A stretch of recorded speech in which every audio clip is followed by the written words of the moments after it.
Okay mga kababayan, Chris Ulo po at welcome back po ulit dito sa ating YouTube channel. Siguro mga kababayan, hindi naman kayo lingid hindi naman lingid po sa inyong kaalaman na nagkaroon ho ng kidnapping nung nakaraan.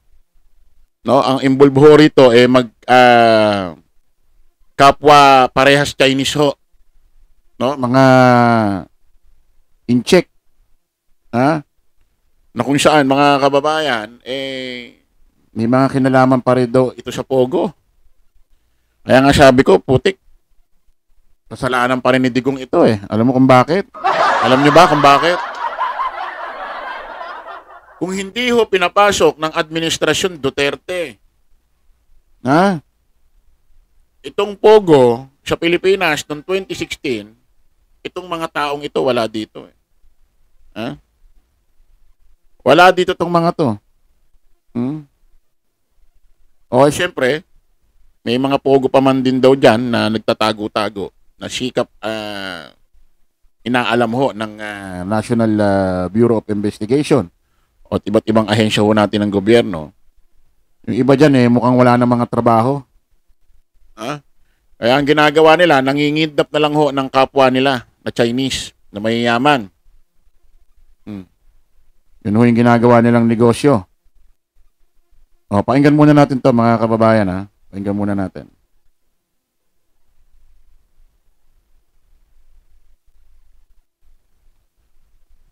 Dali.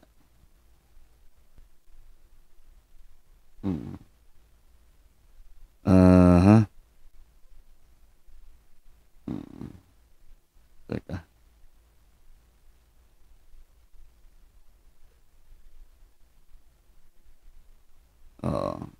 Dahil lang medyo ito pala, ito. Sorry. Try the true citrus flavor of GSM Blue Mojito. Ikaw, what's your true? Problem lang kung sa ating technical.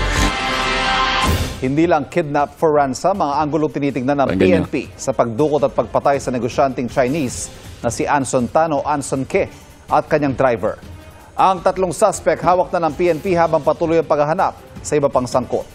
Mula sa Campo Crame, nakatutok live si Chino Gaston. Chino. Ivan, hawak na ng pulisya ang tatlong suspect sa pagkidnap at pagpatay sa Chinese businessman na si Anson Tan o Anson Ke, pati na ang kanyang driver na si Armani Pabilio.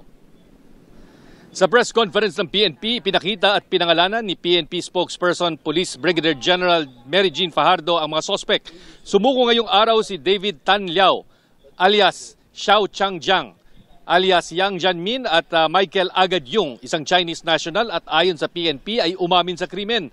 Sumuko raw siya sa PNP dahil sa takot daw para sa kanyang buhay. Inaresto naman sa Rojas, Palawan kahapon sina Richard Austria, David alias Richard Tan na driver daw ng sumukong suspect at ang bayaw na si Raymart Katikista. Sa CCTV footage na nakuha ng PNP, makikitang pumarada ang itim na van ng biktima sa tapat ng bahay na ito sa isang subdivision sa May Kawayan, Bulacan noong March 29, dakong alas 2 ng hapon. Nagpunta raw doon ang biktima kasama ang driver nitong si Armani Pabilio para katagpuin ang isang babaeng Chinese national na pinain umano sa kanya ng mga sospek. Sa mismong araw na yon, may CCTV footage na nakitang si Garcia na ang nagmamaneho ng itim na van ng biktima, pati na ang pag-iwan nito sa Bahay Toro sa Quezon City. Sa iba pang CCTV footage, kita sina Garcia at Liao sa labas ng bahay kung saan tinali at pinatay si Ke at si Pabilio. May dalawang iba pang Chinese national na kasama ng grupo na itinuturing na principals. Bukod pa ito sa mga itinuturing na mastermind ng krimen. Kabuang $20 million na kinonvert sa cryptocurrency ang hininging ransom mula sa pamilya, pero pinatay pa rin ang mga biktima. Ayan. Maliwanag ho mga kababayan, nagkaroon ho ng pangingidnap itong suspect na to, tatlo. Marami pa yata. Tatlong suspect nangidnap, nanghingi ng ransom, umaabot sa pag kinonvert sa peso 220 million. Ibinigay daw yung pera. Pero pagkabigay daw ng pera, tinatay pa rin yung Chinese na negosyante, pati yung driver. Kawawa naman yung driver, ano? Pilipino kaya yon? O Chinese din? Oh, pinatay pa rin. Mga kababayan. Nako, kawawa, ano? O ngayon, mga kababayan, bukod dito sa mga nangingidnap na to, ng mga Chinese, meron hong isang napaka-controversial na tao na sinasabi, ito raw ho yung mastermind. Chinese din.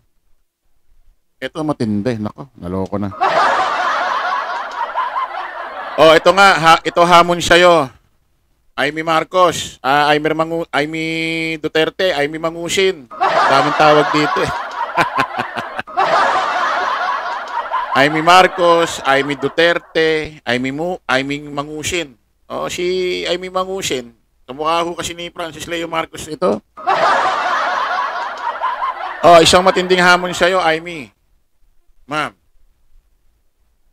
kaya mo ba ipa-imbestiga ito? Sa Senate, ikaw ang magpapatawag. Kaya mo? Nako, mukhang hindi kaya ni Amy kasi mukhang maraming sasabit. Ito mga kababayan, may kumakalat ho na picture ngayon ho sa social media. Sa social media.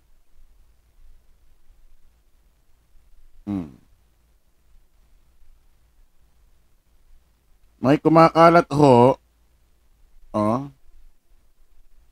na ito raw ho yung mastermind, ito raw ho yung pinuno ng mga nangidnap doon sa Chinese businessman at doon sa driver ng businessman. Ayan ho. Nako, sino kasamang babae? Ha? Kasama ni Amy Marcos, ni Amy Mangusin, ni Amy Duterte. Ayan daw ho yung mastermind sinasabi, ha? Di umano. Ha? At ito matindi mga kababayan. Kung kanina ho, si Harry Roque sa isang video natin may pinakita na may mga kasama siyang pogo na mga bossing yata yun, mga pogo. O, yung pinakita natin sa isang video natin kasama ni Sal Panelo. Abay, ngayon naman, ang kasama naman ni Harry Roque, yung sinasabi, di umano mastermind doon sa pangingidnap doon sa Chinese businessman pati doon sa driver ng Chinese businessman. Naloko na. Nangyari. Wow Wow, close na close. Matindi ang puto. Ano yan, Roque? Lahat na lang ng mga nai-issue na Chinese na may kinalaman sa mga krimen, abay, may mga larawang ka.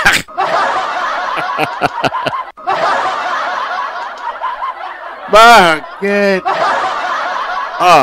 Eto, Ma'am Amy, malaking hamon sa ito. Kaya mo pa imbestigahan ito? Ha? O ang paiimbestigahan mo lang lagi dyan para maproteksyonan si Digong. O ito kaya mo. Kaya kayang paimbestigahan ni Amy Marcos ito. Sigurado pag ito inimbestigahan, baka may mga mabanggit na mga mga kaalyado ni Digong. Ha?